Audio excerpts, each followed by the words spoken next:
Episode की start में हम क्वीन को देखते हैं जिसने जेन के प्लानेट को रोक लिया था और इस वजह से शियाओ और उसका गोल्डन आर्मर उस प्लानेट के नीचे आने से बच जाते हैं। पर इस चीज को देखकर जेन को एकदम गुस्सा आ जाता है। वो कैसे भी करके क्वीन को रोकना चाहता था, इसलिए वो अपना फॉर्मेशन बना लेता है। जिसके बाद वो वहां पर एक केज वाले कार्ड को एक्टिवेट करता है ताकि उस केज वाले कार्ड के अंदर क्वीन को कैद कर सके, जिस वजह से वो शियाओ को नहीं बचा पाएगी और इस तरह से वो आसानी से शियाओ को मार देगा। जिसके बाद वो अपने केज वाले कार्ड को एक्टिवेट कर लेता है और फिर उस केज की मदद से क्वीन को उसके अंदर ही कैद कर देता है। वो वहां से बाहर निकलने की बहुत कोशिश करती है लेकिन बाहर नहीं निकल पाती।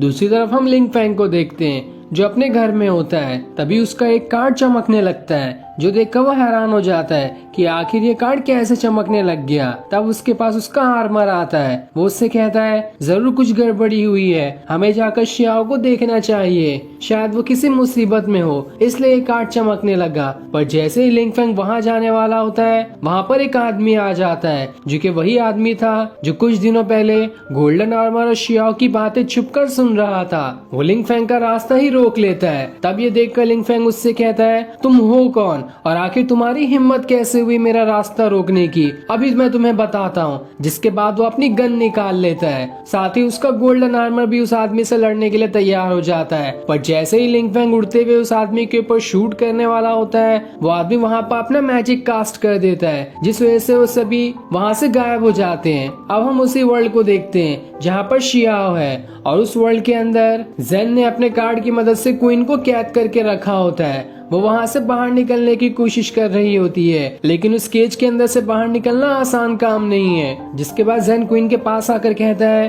मुझे तो बस शियाओ से मतलब है, मैंने तो तुम्हें इसलिए बंद करके रखा है ताकि तुम मेरा रास्ता नहीं रोक सको। मैं उसे मार देना चाहता हूँ ताकि जैसे ही वो मरेगा उसका गोल्डन आर्मर मेरे पास आ जाएगा। अब जेन शियाओ के पास आकर कहता है मैंने तो अभी तक तुम्हारे पर सिर्फ एक ही प्लैनेट से अटैक करने की कोशिश की थी जिसे क्वीन ने रोक लिया, लेकिन अब मेरे पास एक और कार्ड है जिसमें से एक नहीं बहुत सारे प्लैनेट्स निकलते हैं। अब मैं देखता हूँ कि तुम उसे कैसे रोक पाते हो। जिसके बाद वो अपने उस प्लैनेट वाले कार्ड को एक्टिवेट कर लेता है जिसमें काफी सारे प्लैनेट बने हैं और फिर उस कार्ड के एक्टिवेट होते ही शियाओ को चारों तरफ से वो प्लैनेट घेर लेते हैं। और ये प्लैनेट ऐसे हैं जो कि एक दूसरे में टकरा गए तो बहुत ही बड़ा धमाका हो सकता है। तभी एक प्लैनेट शियाओ के पीछे पड़ जाता है इसलिए वो वहां से भागने लगता है। साथ ही जेन सारे प्लैनेट को आपस में टकरा देता है जो सभी घूमते हुए शियाओ को अपने अंदर ही दबा ले। तब ये देखकर शियाओ भाग रहा होता है जिस पर उसका गोल्डन आर्मर कहता है तुम उस प्लैनेट के रास्ते से हट जाओ, हो सकता है वो तुम्हारे रास्ते से हट जाए। इसलिए शियाओ उस प्लैनेट के रास्ते से हट जाता है जिस वजह से वो प्लैनेट वहां से दूर चला जाता है। ये देखकर तो शियाओ खुश हो जाता है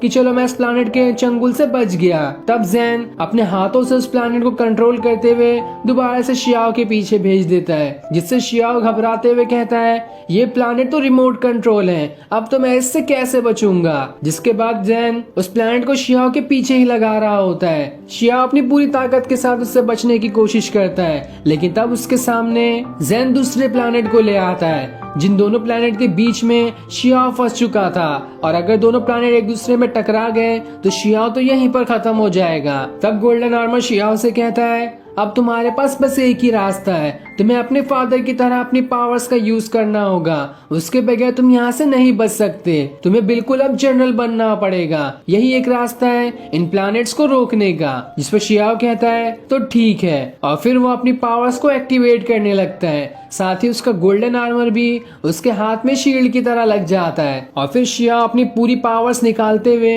अपने दोनों हाथ से एक एक प्लैनेट को रोक लेता है। वो प्लैनेट जैसे ही उसे दबाने की कोशिश करते हैं शियाओ के हाथों में बहुत ज्यादा ताकत थी और उसके हाथों का प्रेशर ना संभालने की वजह से वो दोनों प्लैनेट चकनाचूर हो जाते हैं जो देखकर सभी एकदम हैरान हो जाते हैं कि आखिर शियाओ ने इतनी जल्दी ये कैसे कर दिखाया। तब शियाओ पूरे एटीट्यूड के साथ चलते हुए आगे बढ़ रहा होता है और फिर वो खुशी खुशी सभी से कहता है देखो मेरे पास कितनी पावर्स हैं, मैंने आसानी से इन प्लैनेट को हरा दिया। लेकिन तब ये देखकर जेन का बीस्ट एकदम ही ज्यादा गुस्सा हो जाता है और वो शियाओ से कहता है मैं देखता हूँ तुम्हें कि तुम्हारे अंदर कितनी ताकत है। जिसके बाद वो भागते हुए शियाओ के ऊपर ही अटैक कर देता है और उसे जमीन पे गिराकर उसे खाने की कोशिश करता है। शियाओ उसके पंजों को ही रोक लेता है और फिर अपने आर्मर के साथ एक जोरदार पंच उसके ऊपर मार देता है जिस वजह से वो बीस्ट वहाँ से दूर जाकर गिरता है। लेकिन शियाओ अब भी उसे नहीं छोड़ता। वो उसके ऊपर बैठकर लगातार कई सारे पंच उसे मार रहा होता है, जिस वजह से उस बीस्ट की हालत एकदम ही ज्यादा खराब हो चुकी थी। तब ये देखकर